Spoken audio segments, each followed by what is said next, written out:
Bíblia, querido, em nome de Jesus. Amém. Abra comigo em Romanos, capítulo de número 6. Romanos, capítulo de número 6 e o versículo de número 1. Romanos, capítulo de número 6 e o versículo de número 1. Quem achou, diga: eu vou para o céu. Quem não achou, diz: eu vou também. Amém, né, queridos? O pastor Heron diz que a fé, ela vem pelo ouvir, não pelo... Ele diz não, né? Ele brinca que a fé, ela vem pelo ouvir, e graças a Deus não vem pelo procurar, né? Porque às vezes a gente manda abrir alguns versículos, algum capítulo aí da Bíblia, que a gente fica ali e arrancaram da minha Bíblia, mas ela está aí, queridos, em nome de Jesus. Romanos 6, versículo de número 1. Quem achou, diga amém. Amém. A Bíblia diz assim, queridos: que diremos, pois? Permaneceremos pecando para que a graça seja mais abundante? Diga comigo: de modo algum. Ah não, você pode dizer mais forte, diga: de modo algum. Paulo está perguntando: pecaremos para que superabunde a graça sobre a nossa vida? Diga a pessoa da tua lado, diga: de modo nenhum. Coloque a sua Bíblia no assento, pegue na mão da pessoa que está do seu lado, querido, em nome de Jesus. Se puder baixar um pouquinho só, o fundo está muito alto. Isso, atravesse aqui os corredores, querido. Eu sempre costumo dizer, e brinco: se a pessoa que está do seu lado tem mais de 100 anos, deixa a mão dela para baixo. Mas se ela tiver menos do que 100 anos, levanta a mão dela para cima. Mãos levantadas, querido, significam dependência de Deus. Você já viu que toda vez que uma criança corre e cai, a primeira coisa que ela faz é levantar as suas mãos, dizendo assim: alguém me ajuda, alguém me levanta. O Senhor está aqui hoje para te pegar pela mão, querido, para te levantar e para te colocar de pé. Amém? Deus, nós te agradecemos por essa noite. Nós te agradecemos pelo casa, Deus, e por cada vida que está aqui, Deus. Que em nome de Jesus o Senhor possa ir de encontro à nossa necessidade. Que o Senhor possa falar aos nossos corações. Que o Senhor possa mudar e transformar vidas. E que o Senhor possa, Deus, agir, Deus, na nossa casa. E que em nome de Jesus, Deus, tudo aquilo que nós viemos buscar, tudo aquilo que nós viemos colocar na Tua presença, que o Senhor possa estar recebendo nessa noite. Abençoa cada família, abençoa a vida do meu irmão, da minha irmã, Deus. Que eles saiam daqui com a Tua graça, Deus. Que eles saiam daqui curados, libertados e transformados pela Tua presença. E que nós saímos daqui, Deus, carregados da Tua glória, do Teu poder, em nome de Jesus. Se você crê, queridos, aplauda ao Senhor mais uma vez, em nome de Jesus. Pode tomar o teu assento, queridos, em nome de Jesus. Amém? Eu queria fazer um pedido para vocês nessa noite, querido: que você não levantasse mais, que você não saísse mais. Quem aqui já foi no cinema? Levanta a sua mão. Quem já foi no cinema? Já viu, queridos, que todas as vezes que você vai no cinema, te dá aquela vontade de você ir no banheiro e você fica e não vai, e de repente você vai, e alguém morre no filme e você pergunta a pessoa que está contigo: mas cadê aquele fulano? Pô, já morreu lá atrás, e você perdeu o momento do filme. Então, queridos, Deus tem algo hoje para a sua vida, amém? Que você não perca aquilo que Deus tem para a tua vida. Talvez você vai sair para ir no banheiro, ou prender o seu celular, tomar água, e seja aquele momento que Deus vai trazer uma palavra revelada ao seu coração. Então fica aqui um pouquinho, não quero me demorar muito. Hoje tivemos várias coisas no culto, então não quero demorar muito aquilo que Deus quer falar com a nossa vida, amém? Estamos juntos, minha nessa, amém, queridos? Queridos, hoje eu tenho um tema para essa mensagem, e o tema é esse: vamos pecar? Pergunta para o seu irmão da sala, fala: vamos pecar? Não, convida ele, que ele fala: vamos pecar? Diga para ele só um pouquinho. Fala para ele: vamos pecar? Carival, vamos pecar? Só um pouquinho. Olha uma pessoa agora e diga: de modo algum. De modo algum. Vamos combinar uma coisa? Todas as vezes que eu falar para vocês vamos pecar, vocês vão dizer: de modo algum. Certeza? Vamos pecar? De modo algum. Amém, queridos? Pergunta para a pessoa do outro lado: vamos pecar? Vamos pecar? Vamos, Felipe, só um pouquinho. De modo algum. Amém, queridos? Eu quero trazer hoje uma mensagem, queridos, que o Senhor colocou no meu coração diante desse tema. Meus amados e queridos irmãos, nós precisamos nos atentar àquilo que nós estamos vivendo na nossa geração. Nós devemos mudar e moldar a nossa mentalidade acerca do que nós estamos vivendo na nossa casa, nas nossas igrejas, e acerca daquilo que nós estamos vivendo na nossa vida. Existe um cantor chamado Thales Roberto, quem conhece, levanta a mão. Ele tem uma música, querido, que fala: todo dia o pecado vem. Todo dia o pecado vem e me chama. Sabe, queridos, se nós formos analisar a nossa vida, você vai ver que todos os dias, como essa canção e como a Bíblia diz, que todos os dias o pecado ele bate à porta do nosso coração, que todos os dias o pecado ele vem para trazer algo para a nossa vida, para nos matar. A palavra do Senhor diz, queridos, que o pecado ele nos leva à morte, que o pecado ele destrói a nossa vida, o pecado ele destrói a nossa família, o pecado ele destrói tudo aquilo que nós temos. Eu conversava com um Christian ali, queridos, no começo do culto, e ele dizia para mim acerca de uma família que ele está atendendo. E sabe, queridos, a esposa já passou por muitas coisas, o marido tem vivido muitas coisas, mas aquilo que tem destruído a família é o pecado. Aquilo que tem destruído o relacionamento é o pecado. E sabe, queridos, o diabo, como nós falamos, ele não vai vir com tridente, chifres, ele não vai vir, querido, vestido de diabo para te enganar. Mas o diabo ele tem as suas artimanhas, o diabo ele tem as suas ferramentas, e parece, querido, que nós temos esquecido daquilo que é pecado, parece que nós temos esquecido daquilo que é iniquidade, parece que nós temos nos esquecido daquilo que é transgressão, mas o Senhor, queridos, Ele quer limpar, o Senhor, Ele quer purificar, o Senhor, Ele quer restaurar a sua vida, colocar ela diante do altar do Senhor, para que não haja condenação, para que não haja acusação, para que não haja, querido, nenhum impedimento a você chegar à presença de Deus. A palavra do Senhor diz, queridos, Hebreus, capítulo de número 13, se não me falha a memória, que o Senhor, Ele é o mesmo ontem, Ele é o mesmo hoje, e Ele será para sempre. Sabe o que eu aprendo com essa palavra, queridos? É que Deus, Ele não mudou. Deus, Ele não mudou, Ele continua sendo o mesmo. E se Ele continua sendo o mesmo, para Deus, aquilo que era pecado há 10 anos atrás, ainda hoje continua sendo pecado, e lá na frente ainda será pecado. O que nós devemos entender, queridos, é que muitas vezes nós nos acostumamos com algumas coisas que têm entrado na nossa vida e têm virado um pecado de estimação. E o Senhor me trazia, queridos, ao meu coração dizendo: nós precisamos nos atentar àquilo que nós estamos nos acostumando. E a pergunta que eu faço, queridos, hoje é: vamos pecar? De modo algum. Vamos pecar? De modo algum. Vamos pecar? De modo algum. Agora, queridos, de onde veio o pecado? O que aconteceu para que pecado fosse pecado? Nós temos um entendimento, queridos, e não é errado, e nós vamos falar sobre isso essa noite, que o pecado, a palavra do Senhor diz que entrou pelo homem chamado Adão. Se o pecado entrou num homem chamado Adão, queridos, isso me quer dizer que se ele entrou é porque ele já existia. O que nós precisamos entender é que nós vivemos num mundo físico, real, mas nós também vivemos num mundo espiritual, que todas as coisas estão linkadas uma na outra, que o mundo espiritual ele é tão real quanto o mundo físico, que o mundo físico ele é tão real quanto o mundo espiritual.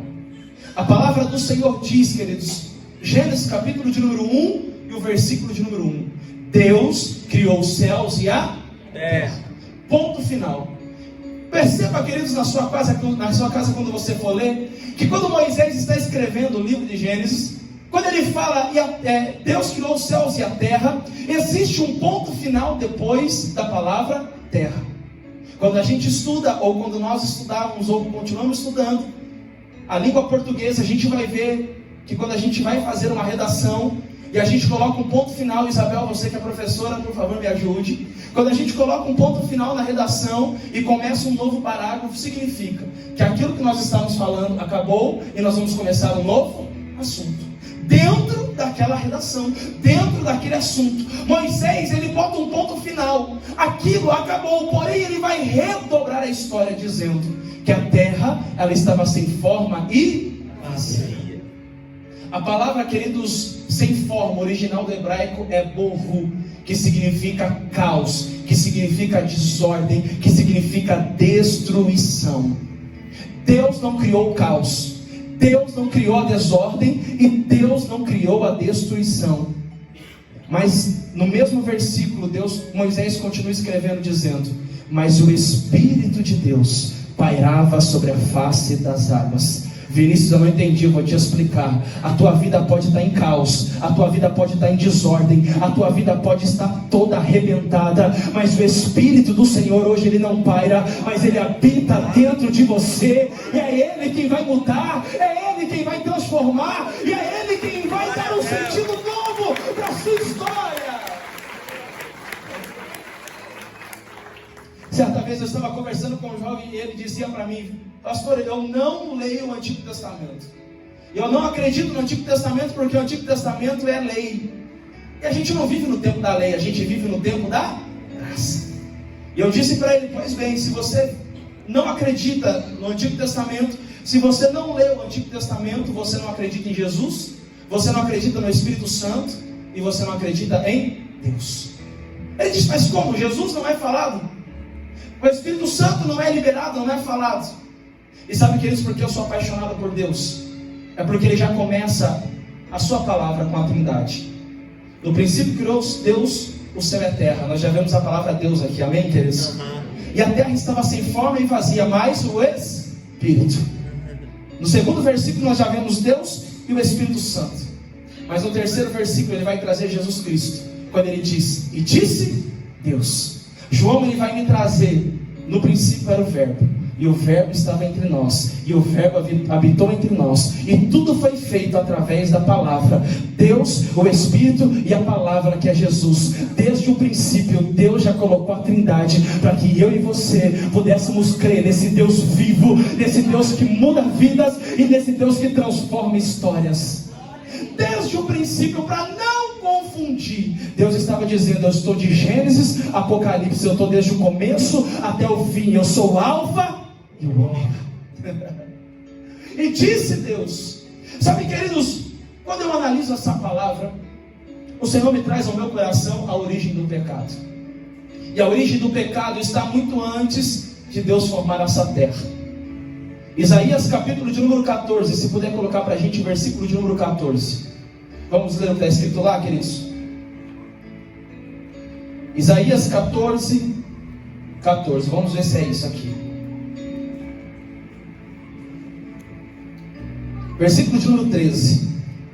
E tu dizias no teu coração: eu subirei ao céu. Está lá. Você dizia no seu coração: subirei aos céus. Todo mundo que sobe é porque está em baixo. Eu subirei aos céus, erguerei o meu trono acima das estrelas de Deus, e me assentarei no monte da Assembleia, no monte mais elevado do monte. 14. Subirei mais alto do que as mais altas nuvens, e serei como o Altíssimo. Quando o diabo, que não foi criado diabo e nem Satanás, foi criado Chamael, um ser de luz. A palavra do Senhor diz em Isaías 14 que ele colocou no seu coração: eu subirei ao céu e colocarei o meu trono sobre o trono de Deus, e eu serei semelhante ao Altíssimo. Satanás, Lúcifer, ele não arquitetou o plano dele no céu, mas ele arquitetou o plano dele aqui na terra. A palavra do Senhor está dizendo que ele ia subir. E ele não somente arquitetou, como ele quis fazer com que o seu plano. A palavra do Senhor diz que Satanás, Lúcifer, com a terça parte dos anjos, ele sobe ao céu e ele tenta colocar o trono dele sobre o trono de Deus. Sabe o que me chama a atenção, queridos? É que Deus não precisou levantar o seu trono. Deus não precisou pegar uma espada. Deus não precisou pegar um escudo. Mas a palavra do Senhor diz que ele criou um ser chamado Miguel, que no hebraico significa quem é maior. Deus, ele dá uma resposta para a luz, dizendo: quem é maior? Lucas, capítulo de número 10, o versículo de número 17, diz assim: eu via, Jesus falando, Satanás caindo do céu, em forma de um relâmpago, em forma de um trovão. A palavra do Senhor diz que Miguel tira do céu Lúcifer com a terça parte dos anjos. E sabe qual foi o pecado dele, queridos? Ezequiel, capítulo de número 28.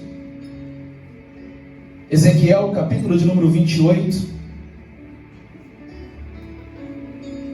versículo de número 14 em diante, diz assim, ó: Tu eras o querubim ungido para cobrir a guarda, e eu te coloquei no monte santo, aonde Deus estavas. No meio das pedras afogueadas andavas. Perfeito tu eras nos teus caminhos, desde o dia em que foste criado, até que se achou iniquidade, pecado, vergonha em ti.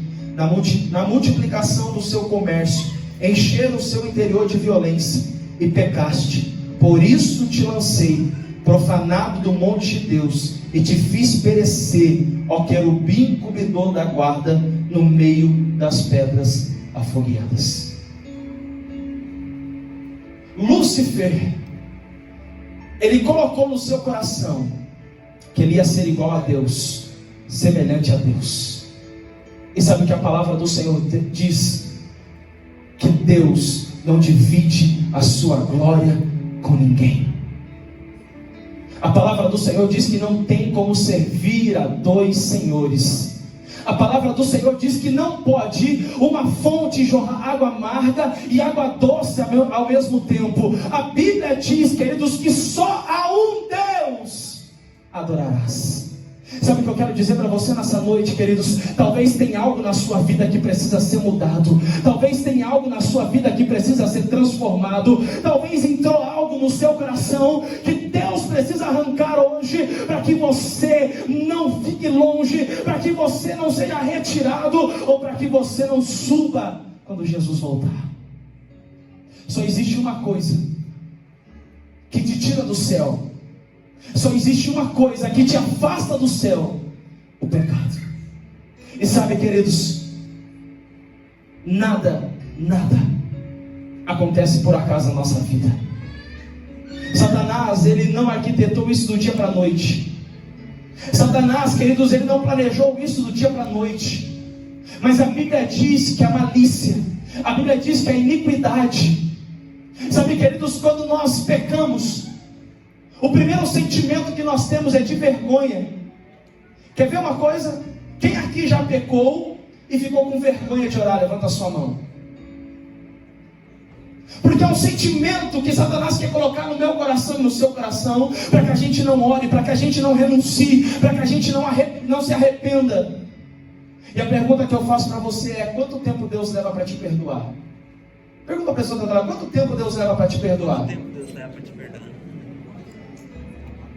Ela respondeu alguma coisa para você, querido? Sabe quanto tempo Deus leva para te perdoar, querido? O mesmo tempo que você demora para se arrepender. Diga comigo: arrependimento não é remorso, não é peso na consciência. A palavra arrependimento no hebraico, queridos, é mudança de atitude, mudança de direção. Se esse caminho me faz pecar, eu vou mudar a minha direção, me arrependo, e eu vou para outro caminho. A palavra do Senhor diz, queridos, que quando Lúcifer pecou, quando Satanás pecou, quando Chamael pecou, ele foi jogado na terra. Aquilo transformou a terra em desordem, em caos. E Deus, ele veio para estabelecer um plano perfeito. Deus, ele veio para estabelecer tudo aquilo que estava destruído, tudo aquilo que estava em caos, tudo aquilo que estava em desordem. É por isso que eu digo para você, disse para você, querido, que se você entrou para aquela porta com a sua vida em caos, em desordem, destruída, você veio no lugar certo, porque você vai sair daqui hoje com a sua vida nas mãos do Senhor, e Ele vai mudar a sua história. Deus começa a construir, a planejar tudo aquilo que ele estava criando, e disse Deus: haja luz, e disse Deus: haja separação da terra e do mar, e Deus começa a criar as coisas através da sua palavra, e verbalizando através da sua palavra. Chegamos no sexto raion, no sexto dia. A palavra do Senhor diz que no sexto dia, queridos, Deus, ele não dá uma palavra, mas Deus começa a desenhar com as tuas mãos um boneco.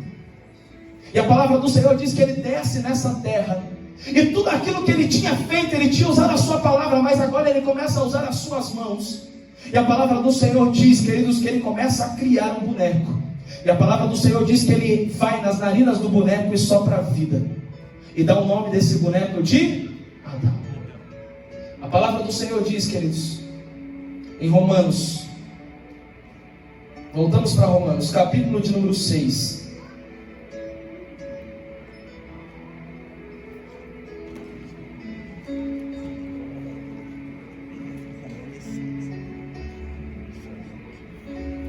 Versículo de número 5, Romanos capítulo de número 5 e o versículo de número 12.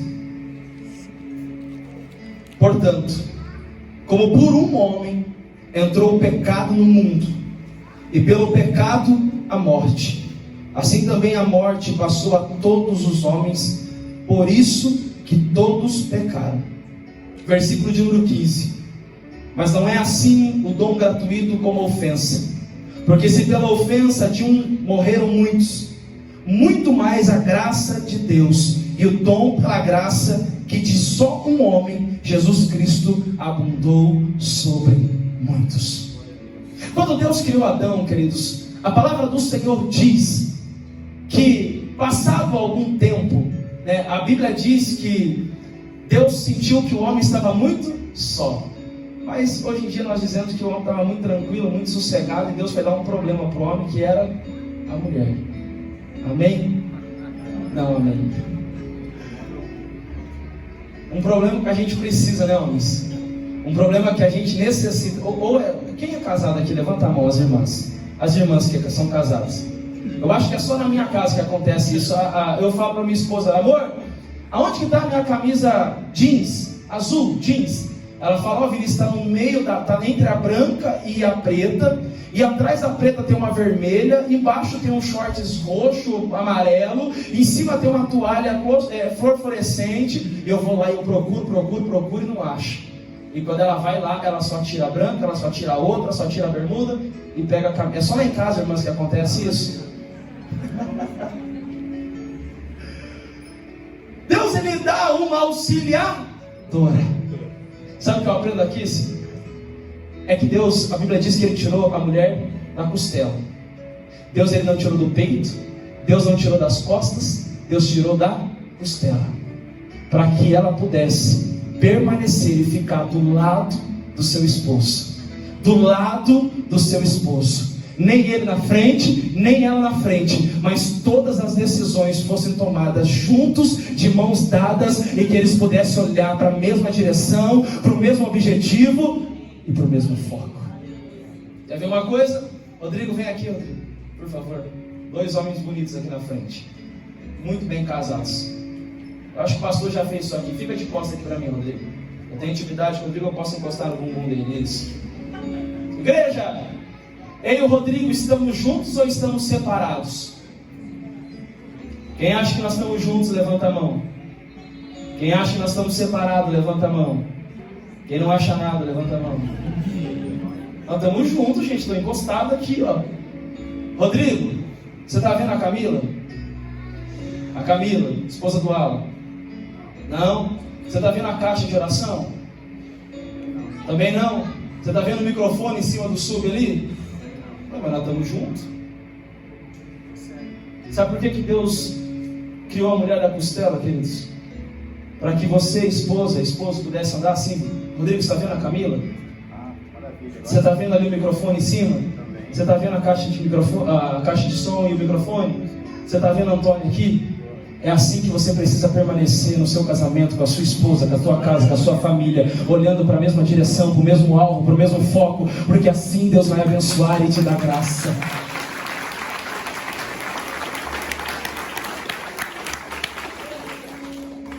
Mas tem muitas famílias que estão juntas, porém separadas. Que o Senhor possa trazer essa união hoje para a sua casa, amém, queridos? Deus, Ele cria Adão e Ele cria Eva, queridos, para nós encerrarmos. E a palavra do Senhor diz que eles começam a cuidar do jardim do Éden. Eles começam a cuidar daquilo que Deus colocou na vida deles. Mas a palavra do Senhor diz que a serpente, sendo a mais sagaz, ela chama Eva. E ela olha para Eva e diz assim: Eva, você acha que você vai morrer se você comer do fruto? Você acha que você vai morrer se você tocar no fruto, Deus está fazendo isso para que você não seja aberto os seus olhos e não tenha entendimento em você. Lembra quando eu disse para você, querido, que o pecado ele é sorrateiro? Que o diabo, queridos, ele vai de mansinho. Mas a destruição daquilo é muito grande, queridos. Sabe o que eu penso? Isso não está na Bíblia, isso é um pensamento do Vinícius. A Bíblia nunca havia falado, Antônia, de um animal que falava. A Bíblia nunca disse, a não ser a mula de Balaão que falou com ele, de um animal que falasse. Eu penso que não foi na primeira vez que a serpente, falando com Eva, que ela já deu ouvidos. Imagine, Felipe, você passando na rua e levantar uma coral ali, uma cascavel, e começar a falar com você. O que você vai fazer? Você que é medroso? Ixi, vou correr. Eu também. A minha mãe e meu pai, eles mostram o sítio lá e a mãe vem contando. Hoje eu matei 2 cobras. Eu falo, meu Deus do céu. Eu falei, você, pai? Não, eu corri, nenhuma. Quem é que, fora o Michael, gosta de cobra? Eu não gosto. Gente, eu não acredito que na primeira conversinha a serpente já enganou, já ludibriou a Eva. Sabe por quê, queridos? Você dá ouvido para quem você não tem um relacionamento? Muito difícil. Você é íntimo de quem você não tem um relacionamento? Não. Porque o relacionamento, ele vem sempre antes da intimidade. Nós precisamos ter um relacionamento para depois ter uma intimidade. Mas a Bíblia diz, queridos, em 1 Timóteo, essa eu não marquei, minha irmã. 1 Timóteo 3, se eu não me engano. Se não for, não abra, senão não vamos passar vergonha. Eu também não sou obrigado a saber tudo, né, irmão? 1 Timóteo, capítulo de número 3, se eu não me engano, diz assim, ó, que Eva foi enganada. Diga comigo, Eva foi enganada. Eva foi enganada. Mas a Bíblia continua dizendo assim, ó, acho que no Google acha esse versículo. Mas a Bíblia diz assim, ó, que Adão não foi enganado. Diga comigo, o pecado é atitude, é decisão. É decisão. Vou fazer uma pergunta para você, irmão, enquanto ela tenta procurar lá.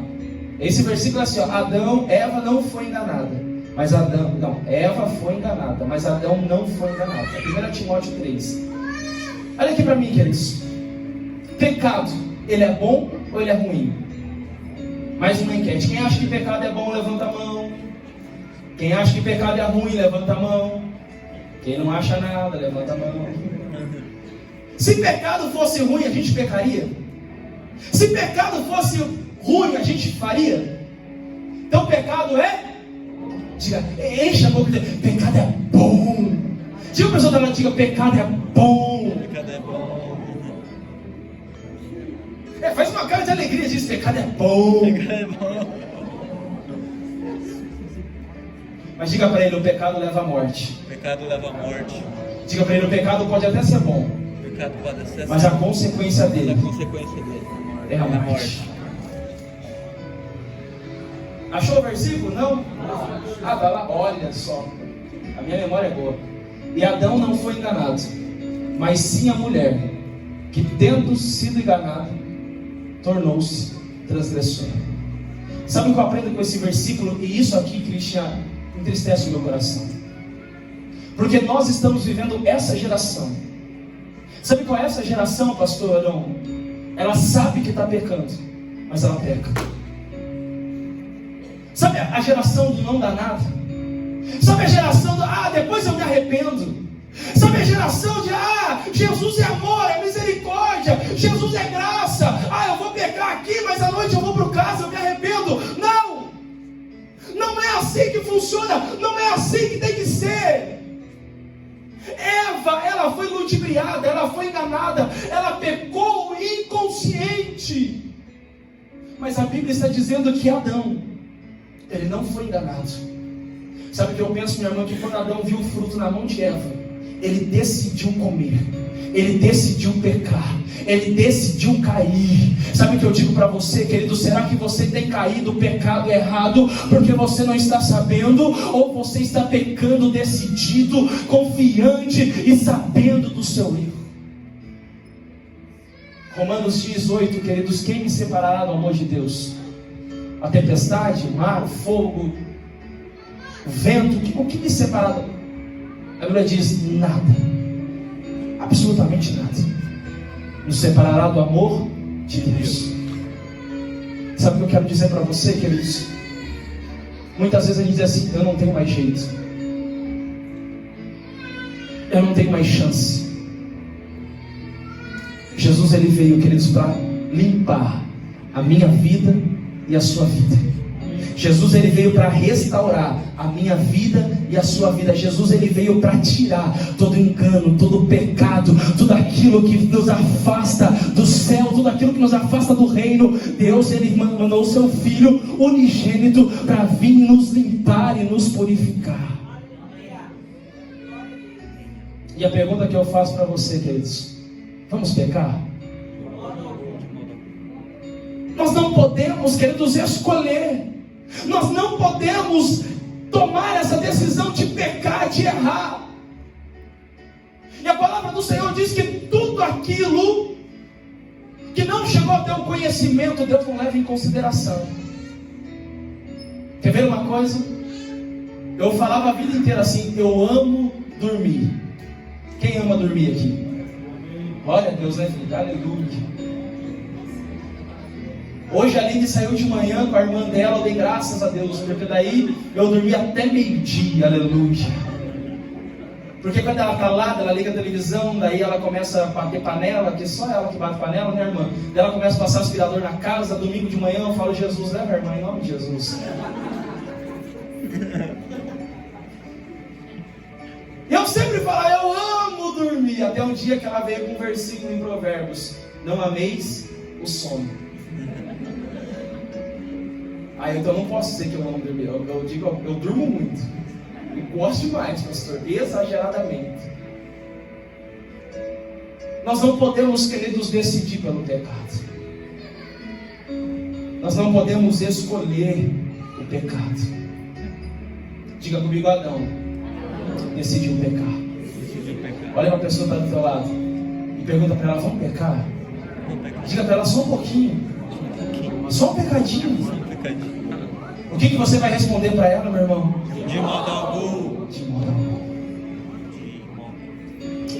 A palavra do Senhor diz, queridos, vamos encerrar, que Deus, ele chega na viração do dia, no pôr do sol. E a Bíblia diz que Deus começa a procurar Adão. Queridos, isso é muito engraçado. Porque se a gente pode falar assim, que Deus, ele tem umas perguntas assim meio pegadinha do Silvio Santos, né, querido? Porque a palavra do Senhor diz que ele é onipresente, onisciente, onipotente, que ele vê tudo, que ele está em todos os lugares. E como que Deus está procurando? Mas a Bíblia diz que ele procura Adão e Eva. E a Bíblia diz que Adão e Eva estão escondidos. Sabe, queridos, enquanto Deus colocava essa mensagem no meu coração, Ele falava ao meu coração: tem muitas pessoas escondidas. Tem muitas pessoas no nosso vocabulário popular tapando o sol com a peneira. Sabe, querido, você já viu que quando a inocência de uma criança, quando ela está brincando com você de mãe, se esconde? E a Maria ama se esconder. E ela se esconde atrás da cortina, só que os pés dela ficam para fora. E eu conto até 10, e eu digo: Maria, lá vou eu. E aí ela grita: pode vir, pai. E ela está atrás da cortina, e ela grita, e eu vejo o pezinho dela. Só que o que eu, como pai, faço? Eu procuro em outros lugares, para que ela possa sentir no seu coração: oh, escondido meu pai. E daqui a pouco ela grita: achei. Eu digo: não, mas eu que tenho que achar. Ela: não, mas eu te achei. Sabe, queridos, muitas vezes nós estamos como uma criança, como a minha filha, como várias outras crianças, escondendo de Deus, sabendo que os seus olhos estão sobre a nossa vida. A Bíblia diz que nós poderíamos subir ao mais alto das alturas, ou descer à mais baixa profundeza, que os olhos de Deus estariam sobre as nossas vidas. Sabe por quê, queridos? Porque Deus, ele não olha para o seu pecado, mas Deus, ele olha para você. Deus, ele não olha para o seu erro, mas Deus, ele olha para você. Deus não olha para a tua queda, mas Deus olha para você. E sabe, queridos, se preciso fosse, mais uma vez Ele enviaria o seu único filho, para morrer pela minha vida e pela sua vida, porque não existe amor mais extravagante, não existe amor maior, não existe amor tão grande como o amor do nosso Pai, que mesmo nós errando, mesmo a gente caindo, mesmo a gente tropeçando, Ele ainda continua nos amando. Mas diga comigo, o pecado é perdoado, mas existe uma consequência. Quando Adão diz para Deus, oh Deus, eu estou aqui, é tipo a Maria dizendo, né, atrás da cortina, Pai, eu estou aqui. Deus olha para Eva, que ele diz, Eva, eu multiplicarei as suas dores de parto. Então, mulheres, quando você chegar no céu, dá um abraço em Eva, diga para ela, valeu. Quem aqui já teve filho de parto normal? Que teria que ser parto anormal, né, irmãs? É só Jesus mesmo para fazer um trem desse, né? Eu multiplicarei as dores do seu parto. E homens, do suor do seu rosto, você vai comer o seu pão. É trabalhar, nego. É colocar a mão na massa. Era pra gente estar sossegado, irmão, tomando água de coco, dizendo santo, santo, santo. Mas como todo pecado tem uma consequência, queridos, a Bíblia diz que Deus olha para Satanás. E ele diz, eu colocarei inimizade entre ti e o homem. Você vai ferir o seu calcanhar, porém, o homem vai esmagar e vai pisar na sua cabeça. Sabe o que eu quero que você saia daqui, queridos, entendendo? Lucas 10, 19, coloca para mim lá para a gente encerrar. Lucas 10, 19. Olha o que diz a palavra de Deus, querido.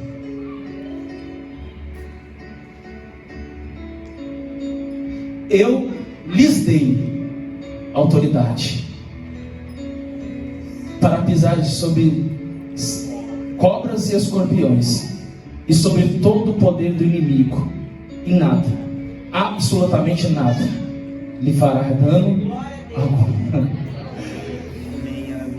Então é uma pergunta, Gi. Deus não está perguntando, você quer poder? Não, Ele está dizendo, eu te dei poder.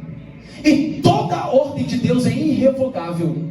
Toda a palavra de Deus é irrevogável.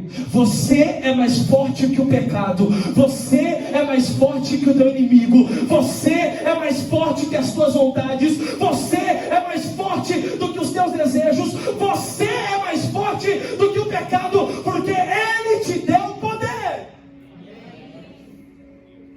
Agora, como eu uso esse poder? Como eu uso essa autoridade? Jesus disse para os seus discípulos, o Espírito, ele está preparado, mas a carne ainda é fraca. Se você alimentar mais o seu Espírito vai estar forte. Se você alimentar mais a sua carne vai ser mais forte. E a palavra do Senhor traz várias e várias palavras daquilo que são obras da carne e frutos do Espírito. Mansidão, temperança, domínio próprio. Universitários. Bondade, longanimidade, domínio próprio, aleluia. Temperança. Mas o fruto, paz, amor. Sabe, queridos, eu e você temos a ferramenta para deixar uma vida de pecado e começar a levar uma vida em santidade. Esses dias eu coloquei algo nas minhas redes sociais. Não existe atalho para a santidade. Não existe. E o carnaval está vindo aí. Não existe atalho para a santidade. E nós não somos pecadores que lutam para ser santo. Nós somos santos que lutam contra o pecado, porque a Bíblia diz, sede santos, porque eu sou santo. Você é a imagem e a semelhança de Deus. Mas eu te faço uma pergunta, vamos pecar? De modo algum. Se coloque de pé, eu quero orar pela sua vida.